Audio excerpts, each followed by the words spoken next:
우리나라의 근현대 산업유산이 고스란히 남아있는 곳이 이 부평 인천이다 뿐만이 아니라 우리나라의 자연 생태 유산이 또 여전히 잘 보존되어 있는 곳도 인천 부평이다라는 거예요.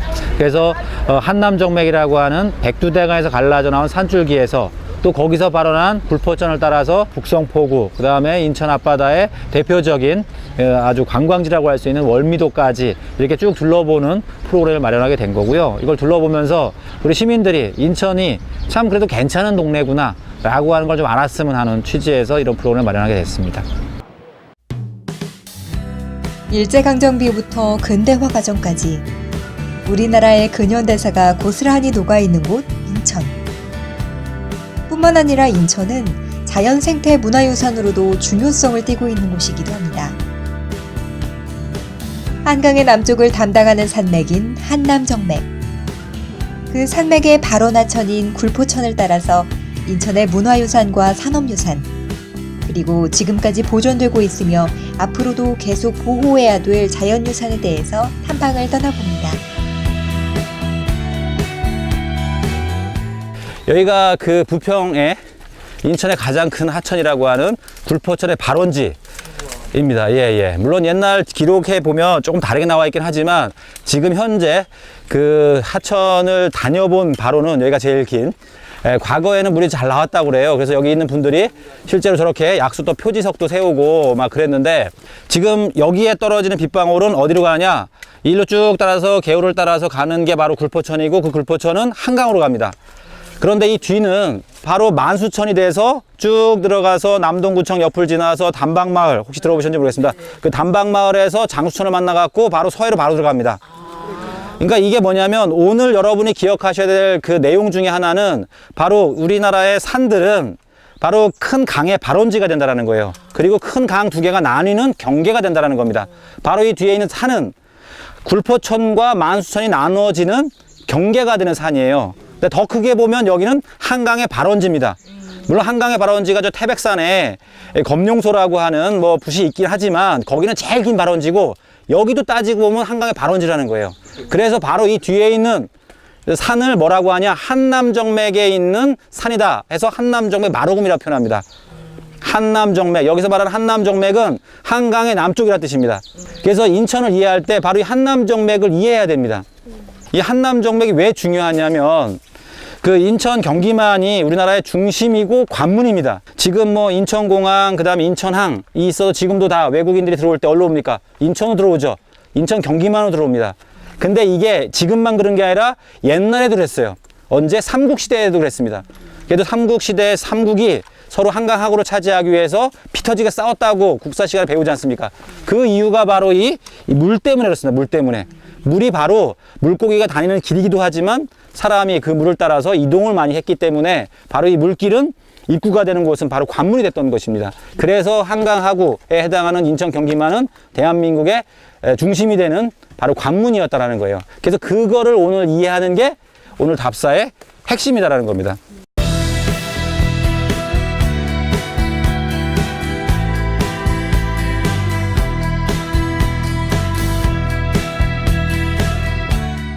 굴포천을 제대로 이해하려면 이 장소에 와봐야 이해를 할 수 있습니다. 폭이 얼마나 될까요? 거리가 얼마나 될까요? 저 자전거 있는 데하고 여기 가고. 제가 보기에는 뭐 한 130에서 한 150 정도 되게 넓어요. 그러니까 상당히 넓은 이 하천 폭인 거지. 그죠? 그러니까 굴포천이 이것만 놓고 보면 거의 강이에요, 강. 요 펜스는 위에서 떠내려온 쓰레기가 걸리게 더 이상 내려가지 않게. 그래서 여기서 이제 수거하려고 만들어 놓은 펜스인 거고 딱 보니까 절로 가는 것 같죠, 그죠? 저기도 검은 띠가 하나 보이죠, 그죠? 저게 댐입니다. 정확한 명칭은 귤현보. 이 동네 이름이 귤현동이에요. 저 귤현보예요, 귤현보. 지금 저로 넘어갈까요, 물이? 안 넘어가죠? 막혀 있잖아요. 그러면 이 물이 어디로 가냐? 저 귤현보 너머에는 아라뱃길입니다. 자, 그러면 막혀 있는 거예요, 보에.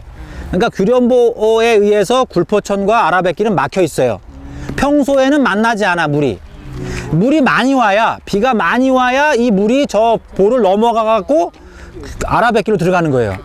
그러면 지금 굴포천이 넓은 폭이 저를 못 들어가면 여기 막혀 있네? 어디로 가지?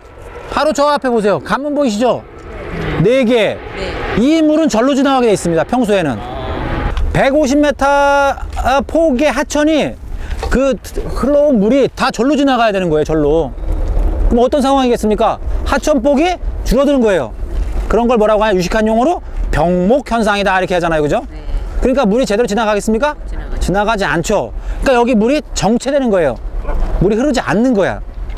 그러니까 인공적으로 교란이 많이 된, 사람들에 의해서 변형이 많이 된 하천이 바로 뭐다? 굴포천이다라는 거예요.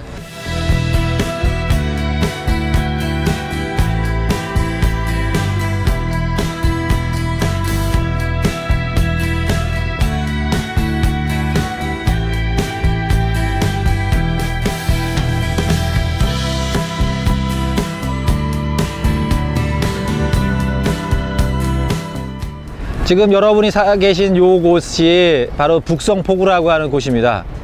물론 이게 오시면서 보셨지만 어때요? 되게 열악하죠?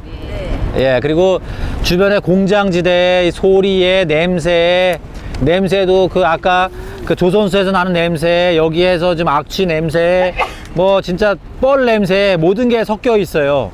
저 굴뚝이 있죠, 그죠? 양쪽에 굴뚝이 쭉 옥두개 올라갑니다. 우리 집에서 쓰고 있는 뭐 이런 목재도 있잖아요. 그 많은 부분이 저기서 가공이 된다라고 보시면 돼요. 그러니까 예전엔 여기에 그 저기 동남아시아나 이런 데서 온 이런 원목 있잖아요. 원목이 막 떠다녔대요. 그리고 여기가 막 그 뭐 똥바다라고 할 정도로 생활 하수들도 막 들어오고 막 그런 곳이라고 합니다. 가장 리얼하게 인천의 상황을 알 수 있는 곳이다라는 거예요. 그 하나가 뭐냐? 공장지대 보세요. 저 바다 저기는 언제부터 60년대부터 매립이 시작돼서 지금 모양이 됩니다. 근데 여기가 왜 사람들한테 아는 사람들이 여기를 열광을 하느냐? 여기는 지금 배가 서 있죠. 이 물이 딱 들어오면 배가 여기 쫙 서요. 그리고 그 위에서 그날 잡은 물고기를 팔아요. 그걸 일명 뭐라고 하냐? 선상팥이라고 합니다. 임시로 생기는 시장을 팥이라고 하거든. 어시장을. 근데 여기는 배 위에서 그걸 팔아요. 그래서 인천 경기만 해서 이렇게 선상팥이가 일어나는 데는 여기밖에 없어요. 여기밖에 없습니다. 그 배 위에서 뭔가를 팔는, 그러니까 그날 잡은 물고기인 거겠죠. 그거를 볼 수 있는 데가 여기라는 거예요. 그래서 아는 사람들이 여기에 배가 들어올 때쯤 되면 다 와서 아는 분들이 사가요. 근데 여기가 인천에서 가장 번화한 포구였다고도 합니다. 근데 그게 중심지가 저기 인천항이 만들어지고 하면서 여기가 이제 쇠락의 길을 걷고 있는 거죠. 그래서 지금은 배가 뭐 많으면 13척, 뭐 적으면 한 7척 정도가 여기 들어온다고 합니다. 그러니까 지금 7척을 위한 포구가 지금 남아 있는 거죠.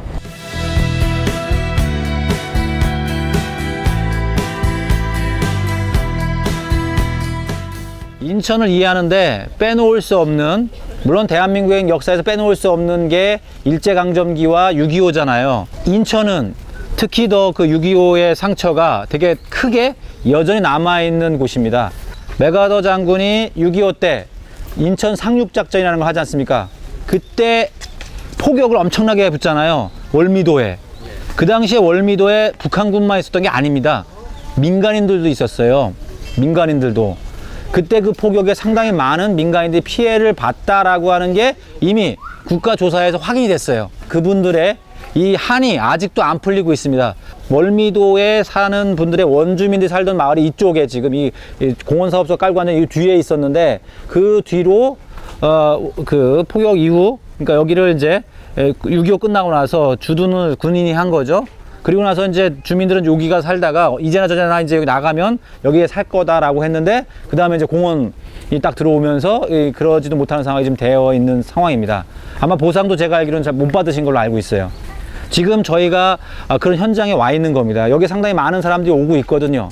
뭐 이게 마무리를 이렇게 살짝 처지는 얘기를 드려서 좀 죄송하긴 한데, 자, 오늘 비도 이렇게 조금 부슬부슬 내리는데 고생들 많이 하셨고요. 오늘 드린 말씀은 제가 드리고 싶은 말씀이 아주 일부를 말씀을 드렸어요. 그래서 기회가 되면 더 얘기를 드리고 싶은데, 의견 있으시면 언제든지 저한테 연락 주시기 바라고요. 잘 쓰셨습니다.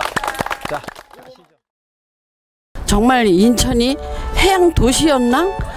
그전에 나는 뭐 군사도시, 군수도시 이렇게 생각하고 있다가 해양도시라 그러니까 정말 물을 따라서 걷는 느낌이 들었어요. 어떻게 하면 이 물을 더 잘 이용을 해야 될까? 정말 많은 생각을 하면서 걸었어요. 오늘 이 기회를 통해서 인천의 역사와 문화를 알 수 있는 좋은 기회가 되었습니다. 특히나 뭐 오늘날의 도시 환경 문제에 대해서도 생각해 볼 수 있어서 더욱 좋았던 것 같습니다. 북성포구에 가니까는 참, 저도 인천에 오래 살았지만 그런 데가 아직 남아있는 걸 처음 알았어요, 오늘. 그래서 뭐 60년대의 그 생활터, 그리고 참 그걸 보면서 참 여러 가지 생각이 많았습니다. 즐겁고 배운 게 많았습니다. 나 자신을 아는 방법은 무엇이 있을까? 여러 가지 생각 중에 그러면 역사로 접근을 해보자라는 생각을 하게 되었고, 우리 지역, 부평의 지역에 대해서 알아보는 그런 시간을 좀 갖자라는 생각을 좁히게 됐어요. 여러 가지 전문가분들을 이제 강사님으로 초빙을 하게 되었습니다. 이번 그 기리의 인문학 저희 부평 대한민국 리트머스를 통해서 이용자분들이 부평에 대해서 좀 더 아시고 자기의 정체성을 찾아가는 그런 계기가 되었으면 하는 바람입니다. 2008년 조선일보 신춘문예로 등단한 양진채의 첫 장편 소설 변사기담. 인천 출신인 저자가 고향에 진 빚을 갚기 위해 써내려간 작품으로 저자의 고향인 인천을 무대로 하고 있습니다.